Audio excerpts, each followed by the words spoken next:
dito sa place na ito ay, you know, as if it's like a dream, you know, that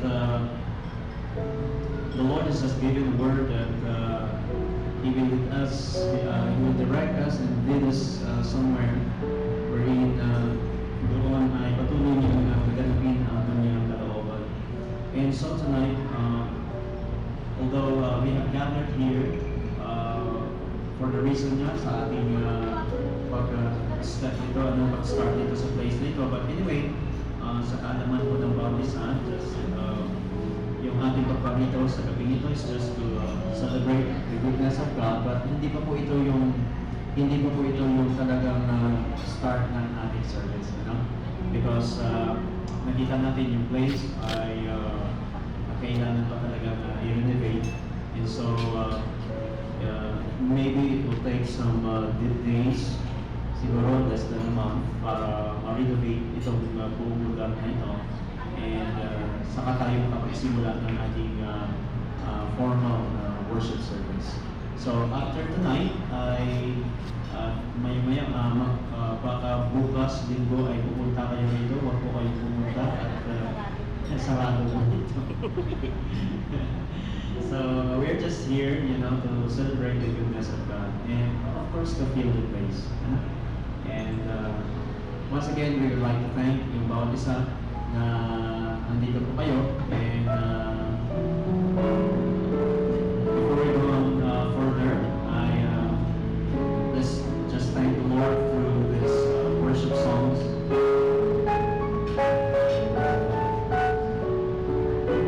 Just feel free, kung gusto mo maupo, okay lang, no?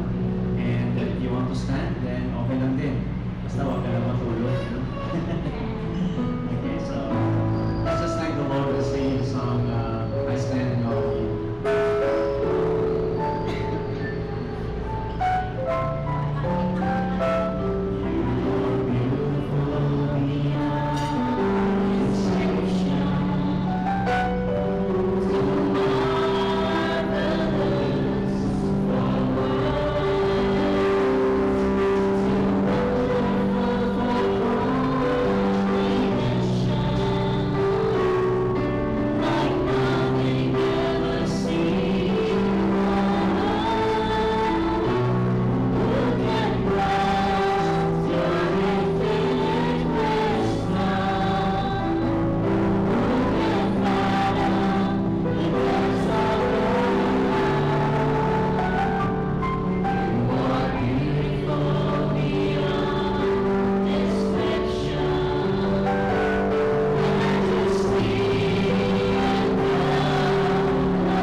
show to us how He's been so faithful, how He's been so good to us, how He's so faithful to His word.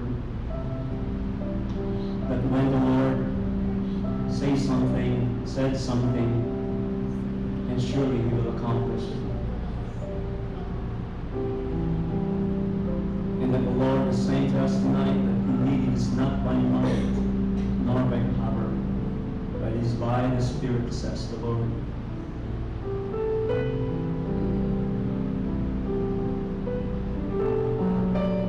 And so tonight, this gathering is a celebration of His goodness, celebration of His faithfulness on us. And so tonight, bawat isa po sa atin ay pasalamatan po natin ang Panginoon. Let's just thank Him. What He did tonight is a miracle.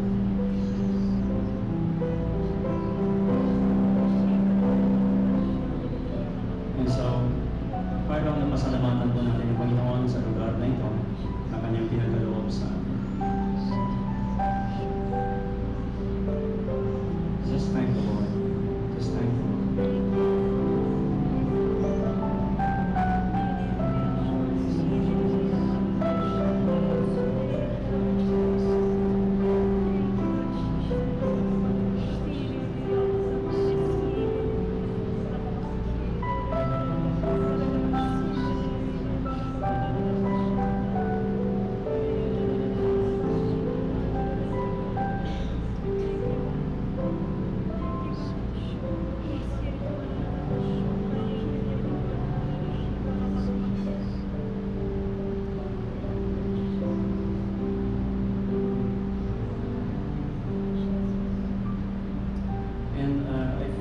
Also in my heart that may mga ilan sa atin, and it could be that this is your first time na nakadalo ng ganitong klaseng gawain. But I just feel in my heart right now that the Lord wants to touch you tonight. Ay hindi po, it's not an accident that God has brought you in this place.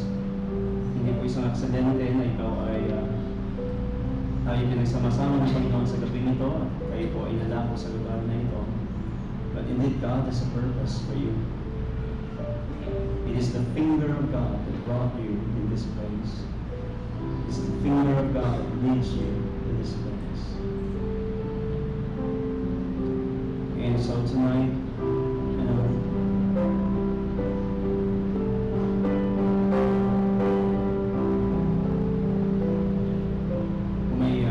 sa atin dito that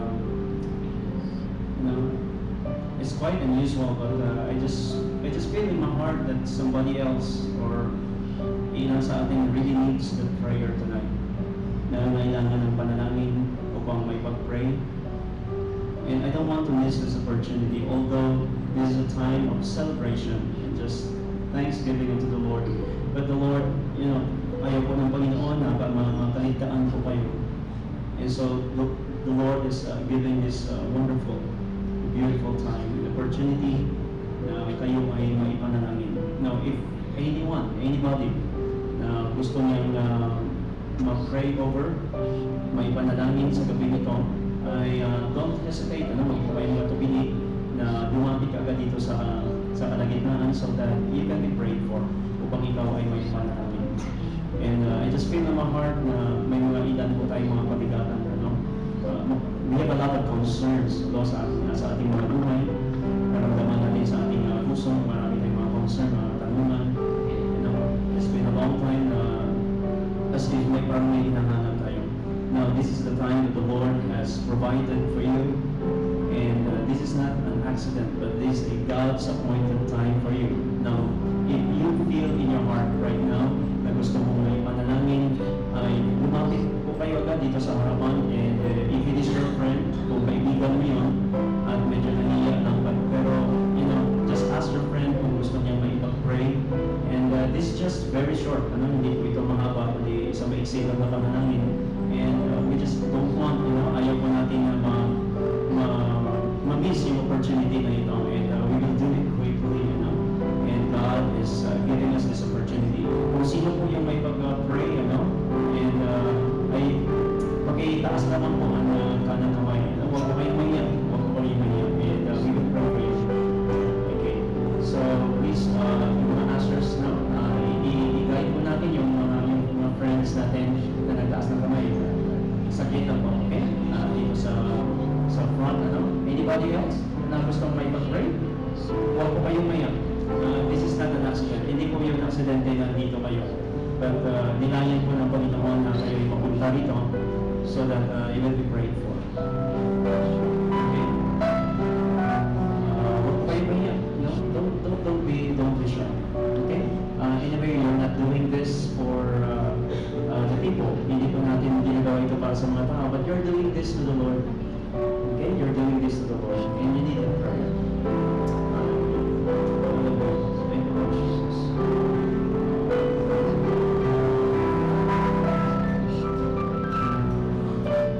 Okay. So, sa mga kapatigan po na tumako po dito sa kalagitnaan, hallelujah. Jesus. And I would like to ask our elders, Sister Nani, Pastor Abed, and Ma'am Bernas, just please pray for this brethren na nandito ngayon sa kalagitnaan, ano? And for those you feel na first time niyo ito, no?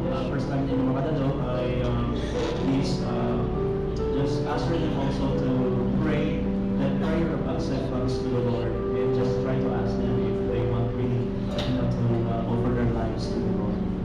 Okay.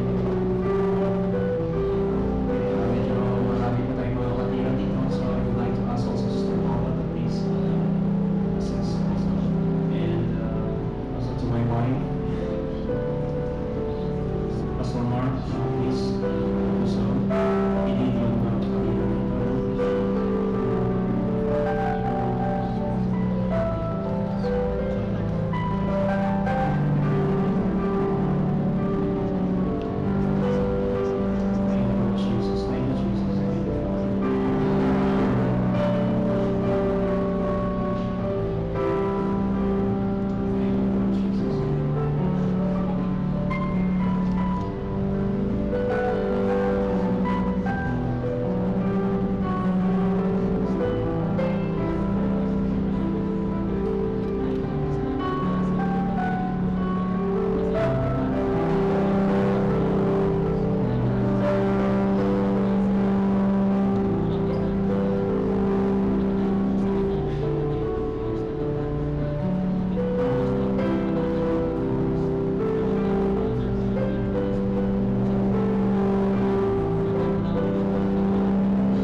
God bless you.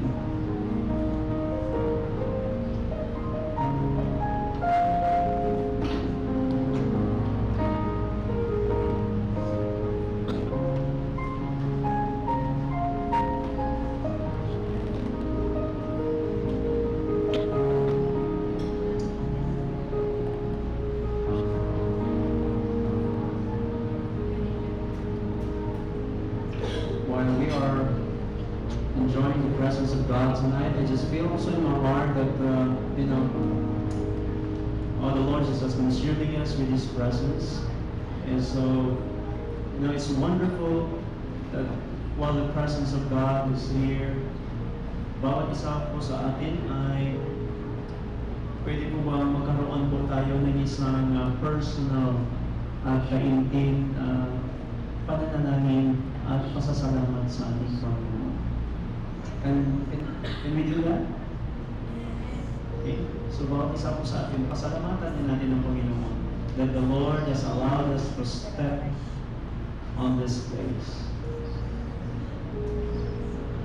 It's a miracle. It's the mercy of God. How the Lord answered our prayers.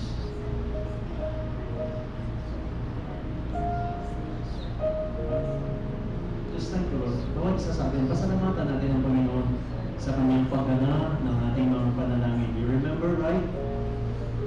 Nag-prayer fasting tayo. We have prayed. Nag-agree tayo na mag-fasting. And, sinagot ng Panginoon ang iyong panalangin. The Lord has answered your prayer. You see? We prayed together. We fasted together. And the Lord grant our prayers. And we are here right now. Nandito na tayo sa lugar na ito. Oh, Jesus. Thank you, Jesus. Thank you. Oh, thank you, Jesus.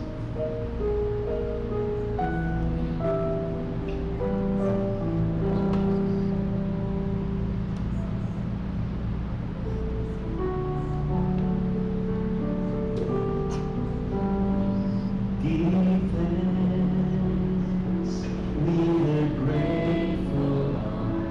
Give thanks to the Holy One. Give thanks because it's given Jesus Christ, His Son. Give thanks, give thanks. We are grateful, Lord. Give thanks to the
praise God.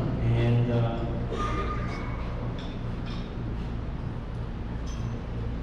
once again, we would like to thank the Lord.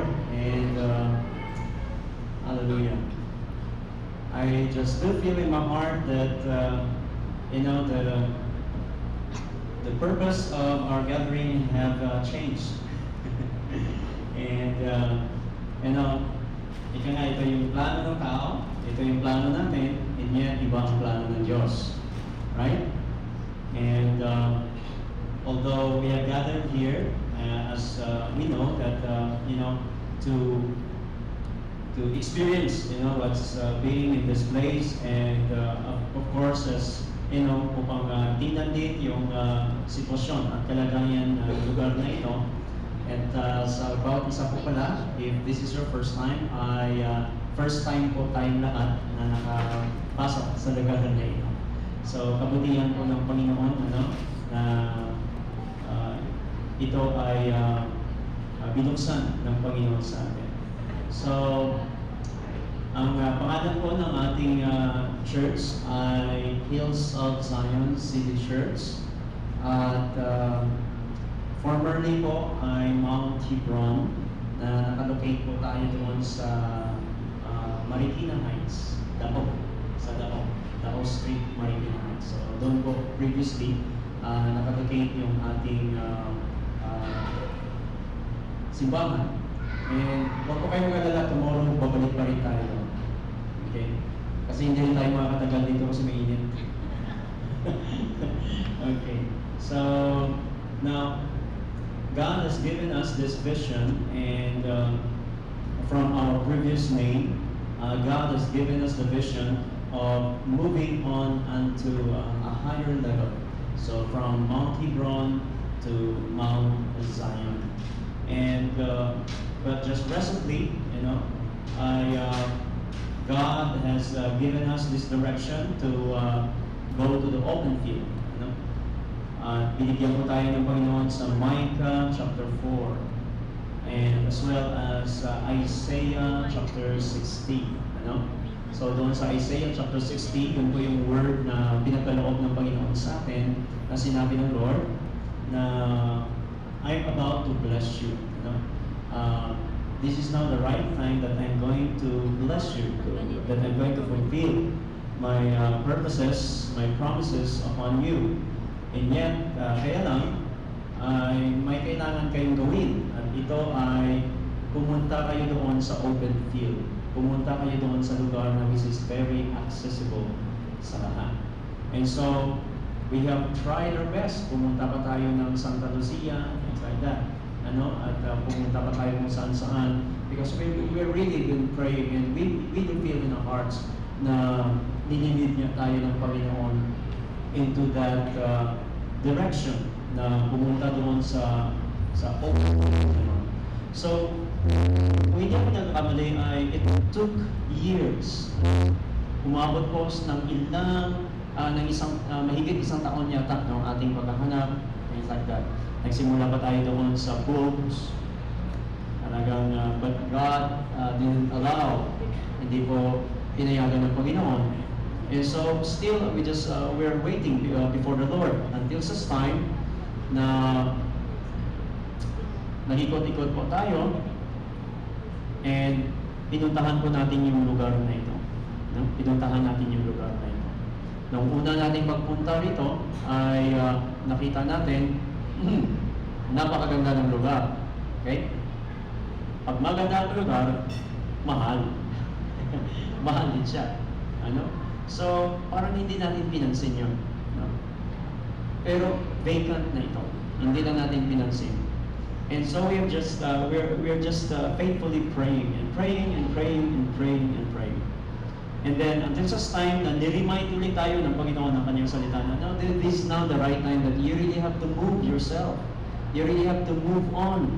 And go to the open field, because this is now the right time that I'm going to expand you.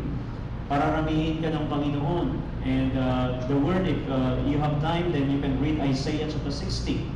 So yun po yung word ng Panginoon sa atin. And in Isaiah chapter 60, and pwede po natin isaglitan is because napakalaga po dito mga kapatid that pagulay-gulayan po natin kay pansamantala lamang, kay sandali lang. So that alam po natin kung ano yung nangyayari sa atin ngayon. Because we are in this place and this is the word of the Lord for us.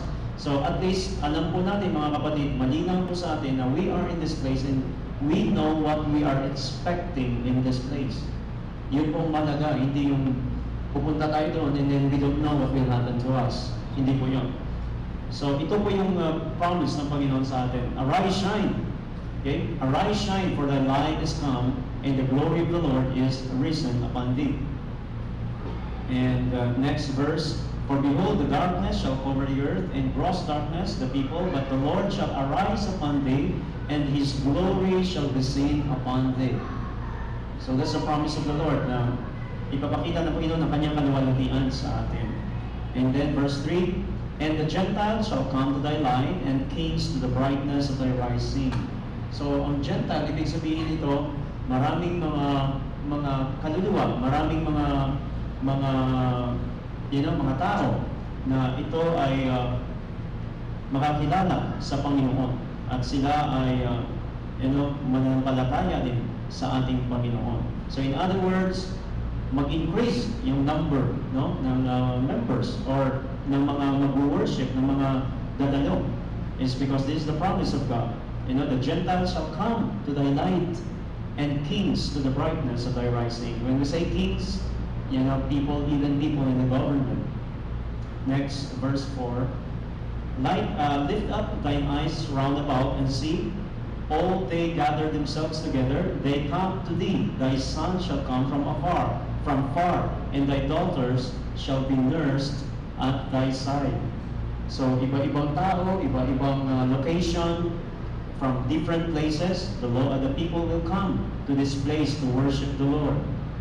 Kaya nga, tonight, we are so very glad and we are so very happy sa bawat isa na dumalo, lalo na sa mga kapatid natin na ngayon lang tayo nagkakilala and yet tayo ay pinagtagpo-tagpo ng Panginoon. At mayroon na po tayong mga kapatid dito na dalawa na they just come here, right? At hindi niya rin alam yung schedule na ito, but you just pass by and yun na. So, hindi ko alam kung saan kayo nanggaling, hindi niya rin alam kung saan kami nanggaling. But, one thing lang na aking itatanong sa mga kapatid na ito, naramdaman po ba natin ang presensya ng Diyos sa gabi ito? And napagpala po ba tayo? So, napakalaga po natin. And so, praise God. And it is our prayer na hindi ito ang magiging una at huli. The first and the last na nating pagkikita. But I know that as we felt the presence of God, habang tayo hinihipon ng Panginoon kanina, I feel in my heart na namumusap din ang Panginoon sa inyo. And so, dear friends, yung mga visitors natin, ay mga kapatid, pasensya na po kayo at mukhang pagtumingin kayo sa itaas sa iwa ang nakikita ninyo, may mga nakauka na ganyan. Pero i-renovate pa po natin yan. So, tomorrow, Sunday, ay babalik ulit tayo doon sa church, doon sa Marikina Heights sa Dao. And then, we'll just have to wait for maybe less than a month. Kung hanggat maaari ay matapos natin as soon as possible para at least makalipat na tayo. And by the way, yung place na ito ay nai-award na rin sa atin. Naibigay na rin sa atin. So, renovation na lang talaga. So, please, tumulong po kayong manalangin kung sino yung architect na nire-raise up ng Panginoon para mag-desenyo ng lugar na ito. Kasi of course, sa Panginoon yan at kailangan maganda. Amen? Kailangan napakaganda para pagpasok natin lahat dito ay gusto-gusto natin pumasok sa simbahan. Parang iniisip natin na, punta kaya ako ng simbahan kasi masarap doon, maganda doon. At talagang I'm very comfortable and pag nasa simbahan ako, ramdam ko talaga presensya ng Panginoon. Dahil din sa ganda din ng lugar, So, yan ay yung pagpapala ng Panginoon. So, please pray. Pray na yung makahanap agad tayo ng architect na mag-disenyo po dito para maiayos na agad itong mga bagay-bagay dito. Amen? Amen? Praise God. And so, now this is the promise of God, Now, of course, we need provision. Of course, kasi talagang we have to pay at monthly natin babayaran din ito. At hindi naman natin kayang bilhin ang mall. Magre-rent tayo. But here, may pangako naman ng Panginoon sa atin. Ano? And it says here, and next verse natin.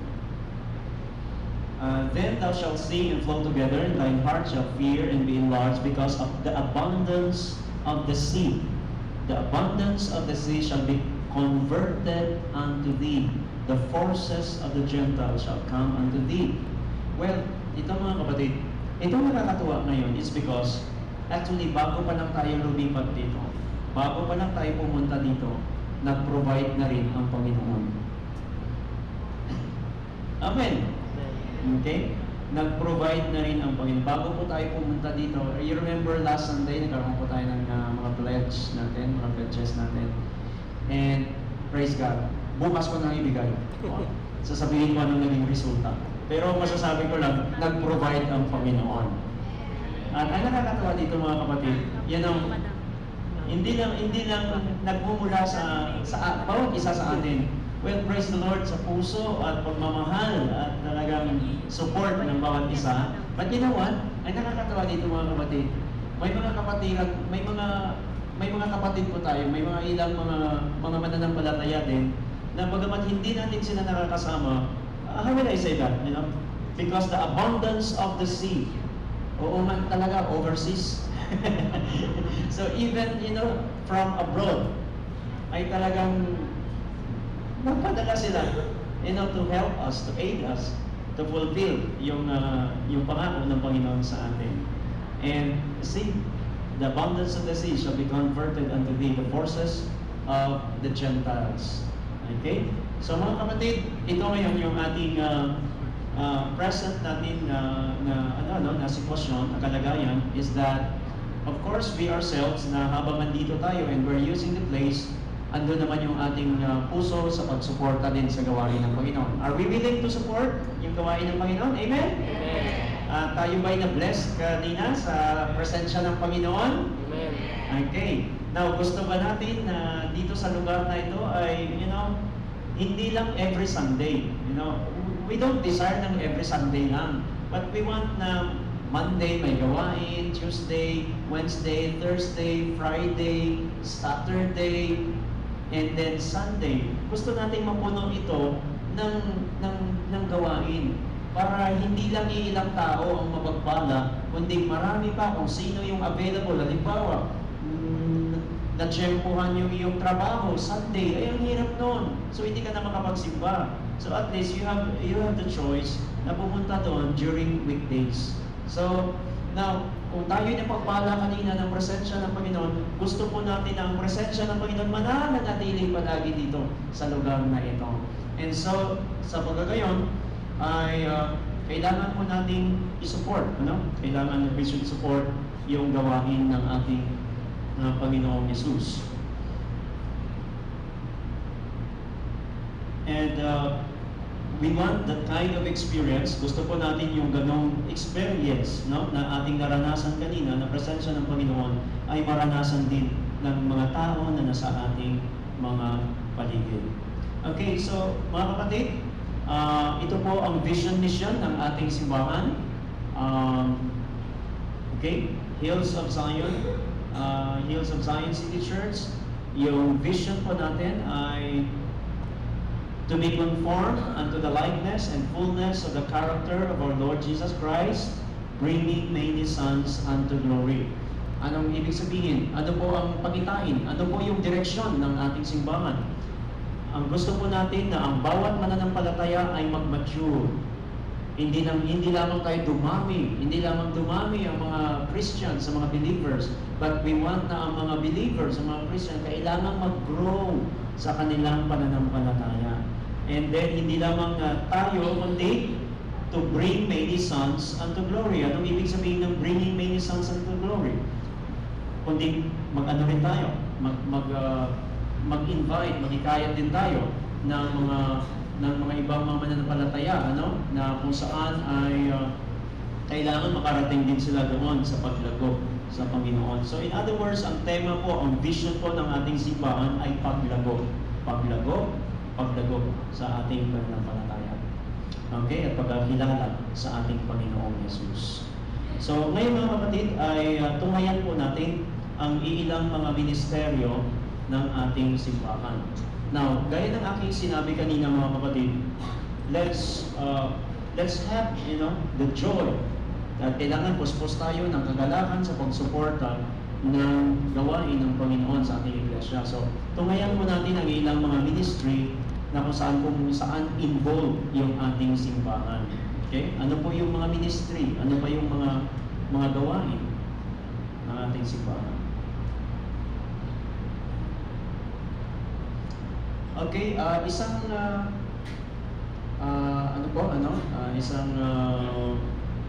ano ba ito? Just sort of infos about isa. Kung mayroon po kayong talagang transaction na napaka-emergency ay pwede naman pong mauna. Okay lang. Kung mayroon po kayong mga emergency talaga na may mga lakad or lalo na sa ating mga kapatid. Kung mayroon kayong mga transaction or whatever. Wala naman. Okay. So if you're willing to stay, then praise God. Thank you.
testimonies.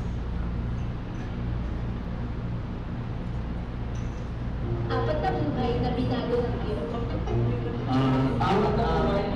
Bagong pag-asa at bagong siya. Kilala ko. Okay, so yung ating napanood kanina ay so far yun po yung mga ministries no, na inallow, na inopen ng Panginoon sa ating iglesia, sa ating simbahan. And hindi lamang dito sa ating bansa, bagkos iba't ibang dako ng mundo. And so, let's continue to support the work of God. At dito naman ay tungayan natin yung ilang mga testimony, yung mga patotoo ng ilang mga kapatiran na kung saan ay napagpala din sa ministeryo ng Hills of Zion.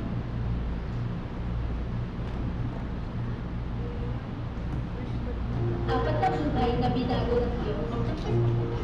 Apat na buhay na bigyan ng bagong pag-asa at bagong simula. Mga kwento ng himala at pagbabago. Kaya, huwag kayong bibigyan.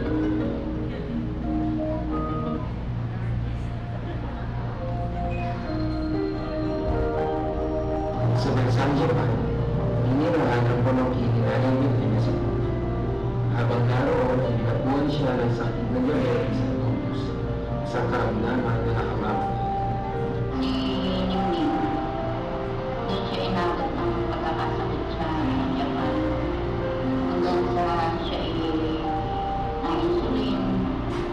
Ngayon, hindi naman siya maka-i-confine doon sa Japan dahil nga walang magbabati sa kanya. Kaya umuwi siya rin sa Pilipinas para dito siya magpa-admit sa ospital. Mukhang lumala ang kanyang kalagayan at kinailangan siya lagyan ng respirator upang bumaba pa ang kanyang buhay. Nawalan na sila ng pag-asa, pati yung father niya. Nag-aalala baka namatay yung asawa hindi na abutin ng buhay. At sa sinundo sina Pastor at mga ibang kapatiran para siya masira ni Pastor. Kinausap siya ni Pastor kung talagang gusto mong ilaan kay Lord yung buhay mo. Ngayon sabi ko, Ningning, merong nag-i-intake sa yung dalawang anak mo sa Japan. Magpalakas ka, tumawag ka kay Lord, tutulungan ka ni Lord. Dahil sa kapangyarihan ng panalangin at pagsuko ni Ningning ng kanyang buhay kay Jesus, linanambalik ang kanyang lakas. Ang pinatatanggal na niya yung respiratory niya. Kaya pala niya pinatatanggal, kaya na niya huminga dahil talagang biglang lumaki sa katawan niya yan. Talagang may focus pa si Lord na siya bigyan pa ng mahabang buhay. Parang pasalamat niya na siya nakabalik doon. Tuwan-tuwan naman pati yung kanyang mga anak sa kanyang asawa. Kaya pinapaabot sa church natin na na kung siya man makabalik dito talagang siya yung magpapatotoo sa Hills of Zion.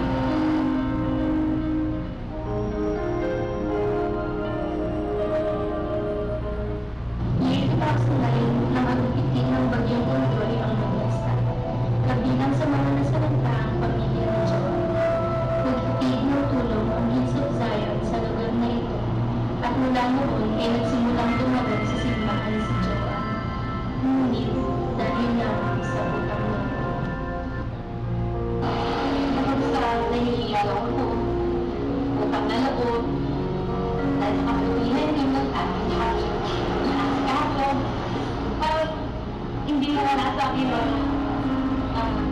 kaya ate mo lang check sa inyo ng service dito total. Gati, may times na sinasabi ni Pastor na nagtawad, naging po chance na opportunity na binibigyan ng privilege na umamit ka sa God, magtawad lahat yung umamit ka ako mo. During that time, ang pinagmalaga na buhay ko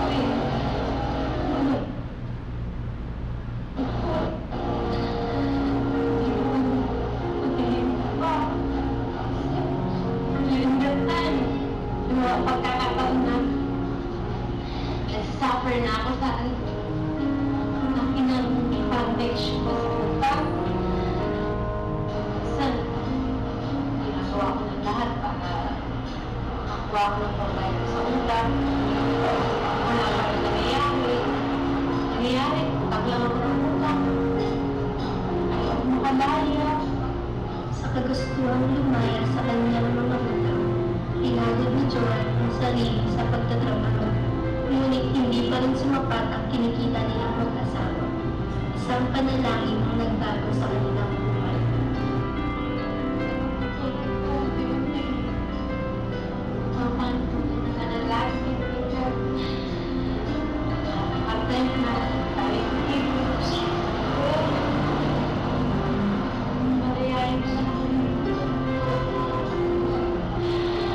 Hindi na ako ulit.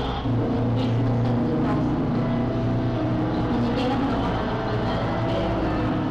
Isip ko na mahirap posisyonan na yun na ba yung hinihiling ko agad na kasago to para makakaya sa utang. Pero yun naman dumating na pera eh. Naisip ko na pagpapasas namin ko. Pagbigay ng bagong mga bata, bagong chibena, noche, talaga naman. Pero eksakto lang sa mga utang ko. So ang inisip ko, sundin ko na lang kung ano yung purpose ng pera na yun. Pero kaibang lang naman ko kasi pagdating ng 2000 pera,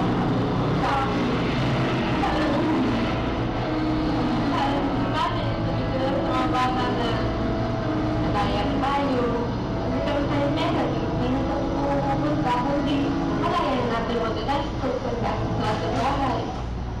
Hindi lang yun, hindi mo pa ako trabaho. Isa na ngayong guro si Joan sa Marikina Christian Integrated School.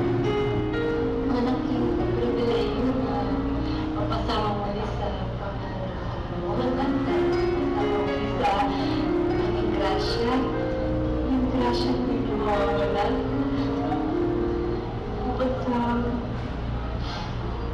nakalaya ko sa isang pagka-alipin, nakalapit pa ako sa iyo. Dito lang na inipin na dapat pa ako sa kanyang pagtitiwala. Ibinalak niya ako talaga at manunod ko na mahalaga pa ako sa iyo. Sana maraming makakalat sa maranasan ko. Malaman nila kung paano ang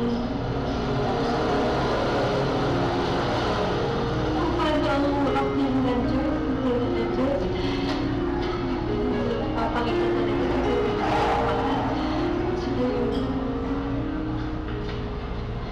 Nilalagay ko niya sa plano niya. Bilang nila alam. Sarap-sarap na mga pinasigat. Bilang nila alam na excited ako na i-share sa kanila lahat ng ginawa sa kanila. Kasi inisip ko paano nagawa sa akin talaga. Gagawa din nila sa kanila.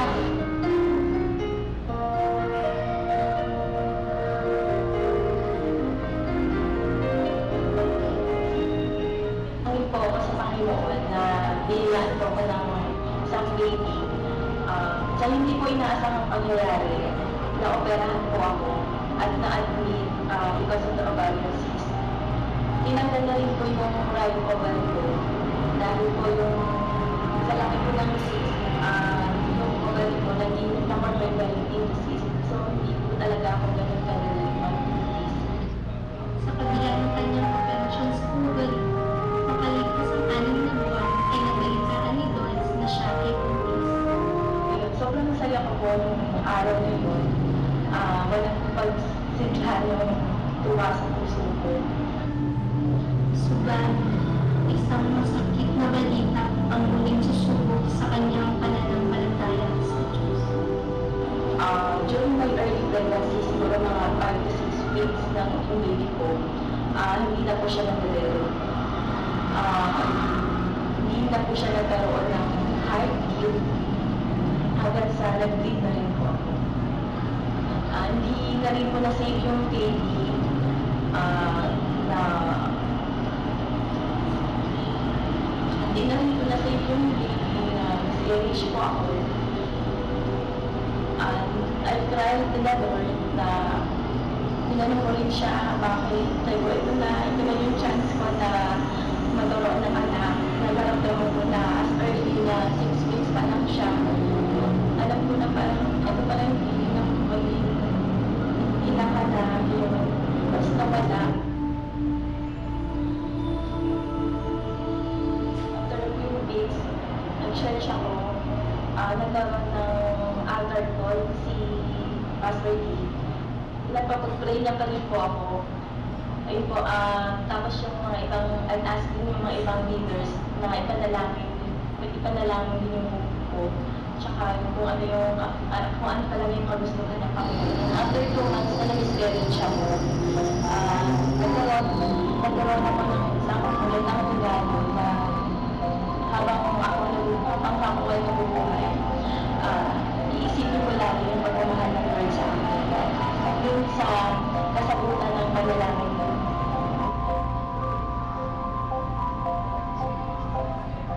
Isang healthy baby girl, ngayon po ay 7 months lang.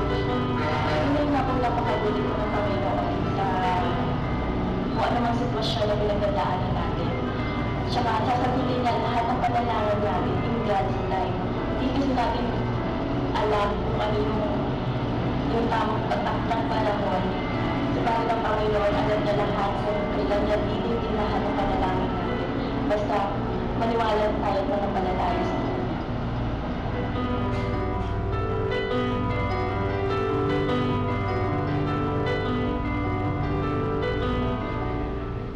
Sa likod ng bawat kwento ay ang dakilang pag-ibig ng Diyos. Patuloy na kumikilos at umapatok sa puso ng bawat tao. Ikaw, gusto mo ba maging bahagi ng kwentong ito?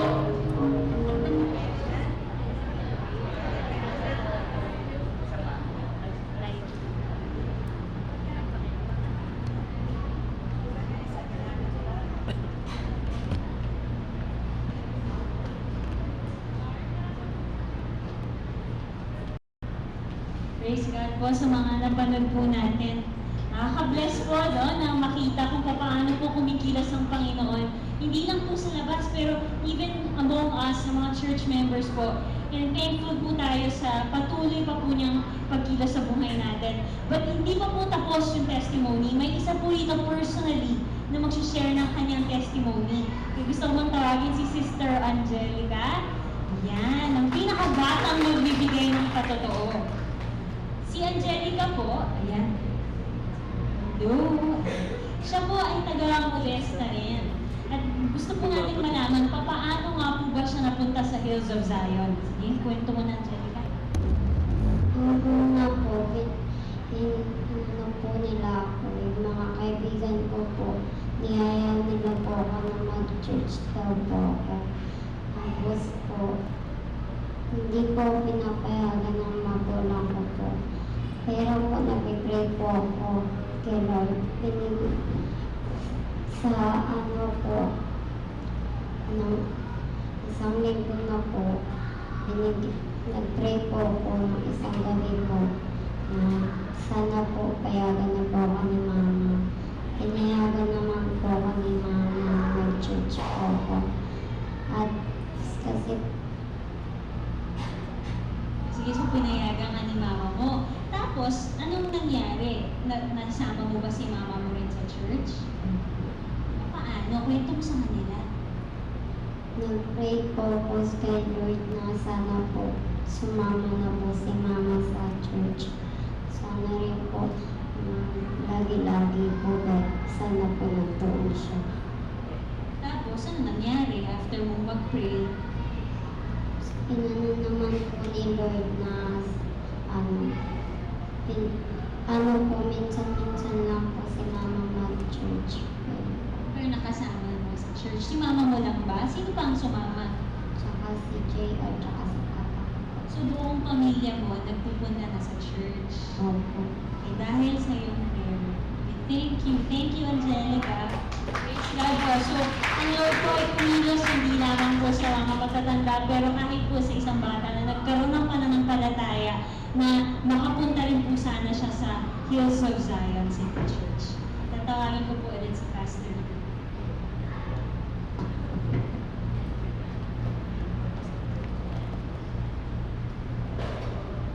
So, puri na tayo po ay napagpala sa mga patotoo ng mga kapatid na yun. And you know what, I remember that night, you know, parang iyan ako lang. Talagang hindi mawala-wala talaga sa aking isipan, especially si Dingding, yung si Dingding na yun. Kasi talagang nung dinat na namin doon sa ospital, talagang wala na eh. Butot pala. Talagang wala na, nagpuporma na nga yung bungo eh, yung gano'n. And actually, ang reason niya noon na pupunta yung husband niya na hapon, yung reason noon na uuwi siya dahil nga ay pagtanggal ng respirator pa yun. Oh, yun yung reason noon eh. Pero ang nangyari, pagdating ng kanyang husband, gumaling na. So, yun po ang mga patotoo, ilang mga patotoo ng ginawa ng Panginoon sa ating simbahan, sa ating iglesia. At sa gayon ay patuloy po tayong maglingkod sa Panginoon, patuloy po nating suportahan ang gawain ng Panginoong Yesus. And so mga kapatid, yun po ang mga ministeryo at ginawa ng ating Panginoong Yesus. So ito ngayon yung ating kailan tayo magsisimula dito.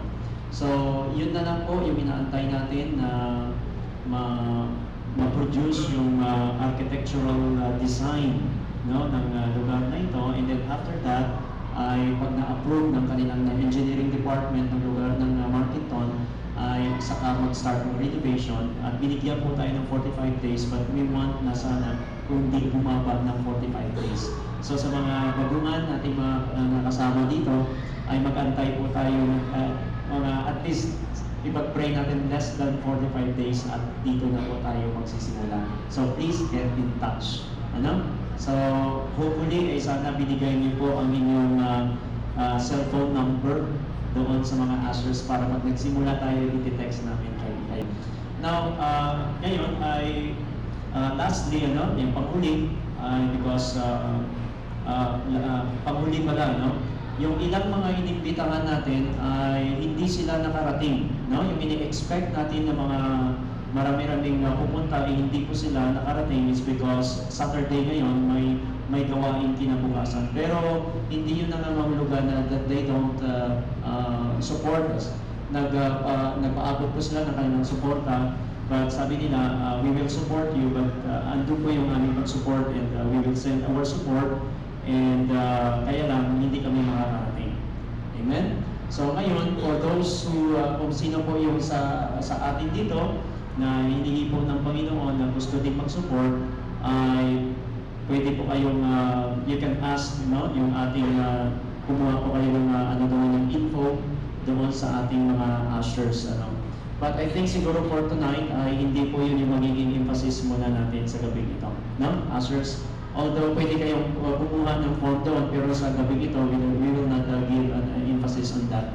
It's because, makarating na tayo sa lugar na ito ay at maranasan natin ang presensya ng Panginoon sa gabi ito it's enough for the night at tayo na pagpala ng Panginoon. But if you want to support yung gawain ng Panginoon, please just feel free na puntahan po yung ating ushers at pwede po kayong makapagbigay doon para sa ating renovation, or kung gusto niyo rin na tumulong doon sa monthly natin na pledges, na monthly natin na rental ay pwede po. So dalawa na po yung scheme, Kung gusto nyo one time na magbigay para sa renovation, please feel free.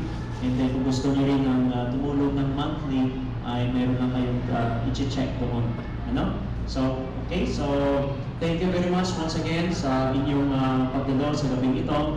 And I hope na napagpala kayo ng Panginoon. And for this, sa next month, hopefully, ay magkita-kita po tayo. Amen? Amen po ba?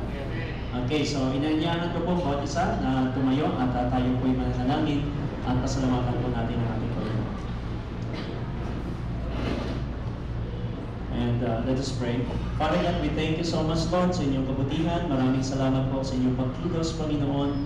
At aming kasaksihan, Panginoon, kung paano ka nagpiministeryo sa bawat isa na dumalo po sa gabing ito, Panginoon. And you have given us the clear picture of what will happen, Lord God, in these coming days.